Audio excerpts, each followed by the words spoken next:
മേഘാലയയിൽ മധുവിധുവിനിടെ indoor സ്വദേശിയായ യുവാവ് കൊല്ലപ്പെട്ട കേസിൽ നവവധു അറസ്റ്റിലായി. കൊല്ലപ്പെട്ട രാജ രഘുവൻസിയുടെ ഭാര്യ സോനം രഘുവൻസിയാണ് ഗസിയാബാദിൽ അറസ്റ്റിലായത്. 3 വാടക കൊലയാളികളും പിടിയിലായി. ജൂൺ 2-നാണ് രാജയുടെ മൃതദേഹം കൊക്കയിൽ കണ്ടെത്തിയത്. അർജുൻ പീതാംബരൻ വിവരങ്ങളുമായി നമ്മളോടൊപ്പം ചേരുകയാണ്.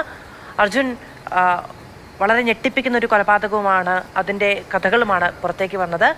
ഇപ്പോൾ നവവധു അറസ്റ്റിലായിരിക്കുന്നെന്ന വിവരം കൂടിയാണ് പുറത്തു വരുന്നത്. എന്തൊക്കെയാണ് പോലീസ് നൽകുന്ന വിവരങ്ങൾ?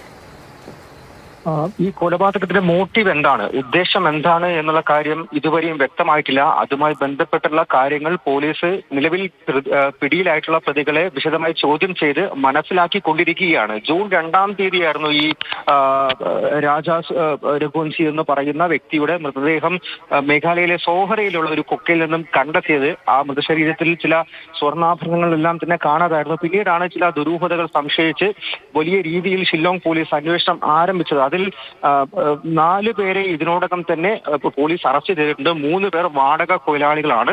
4ാമത്തേത് ഈ രാജ രഘുവംശിയുടെ ഭാര്യയാണ്, സോനം. അവരും ഇപ്പോൾ കീഴടങ്ങിയായിരുന്നു. പിന്നാലെ ഉത്തർപ്രദേശ് പോലീസാണ് അവരുടെ അറസ്റ്റ് രേഖപ്പെടുത്തിയിരിക്കുന്നത്. ആദ്യം കേസിൽ അറസ്റ്റിലായിട്ടുള്ള 3 വാടക കൊലയാളികളാണ് ഈ കൊലപാതകം നടത്തിയത്.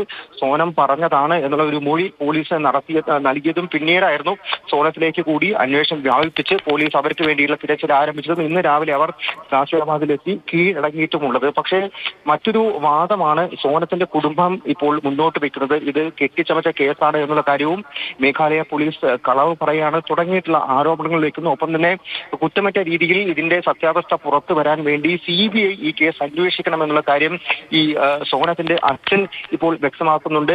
അതുപോലെ കൊല്ലപ്പെട്ട രാജയുടെയും കുടുംബം ചില ആരോപണങ്ങൾ മേഘാലയ പോലീസിനെതിരെ ഉന്നയിക്കുന്നുണ്ട്. അതായത് പോസ്റ്റ്മോർട്ടം റിപ്പോർട്ട് നൽകിയിട്ടില്ല, അവരുമായി ബന്ധപ്പെടാൻ കഴിയുന്നില്ല, ഇതിന്റെ സത്യാവസ്ഥ എന്താണ് എന്ന് ഇപ്പോഴും മനസ്സിലായിട്ടില്ല എന്നുള്ളതാണ് ഇരുവരുടെയും കുടുംബം എന്തായാലും ഇപ്പോൾ വ്യക്തമാക്കിയിരിക്കുന്നത്. അത് കൂടുതൽ അന്വേഷണത്തിലൂടെ മാത്രമേ വിവരങ്ങൾ നൽകിയത്.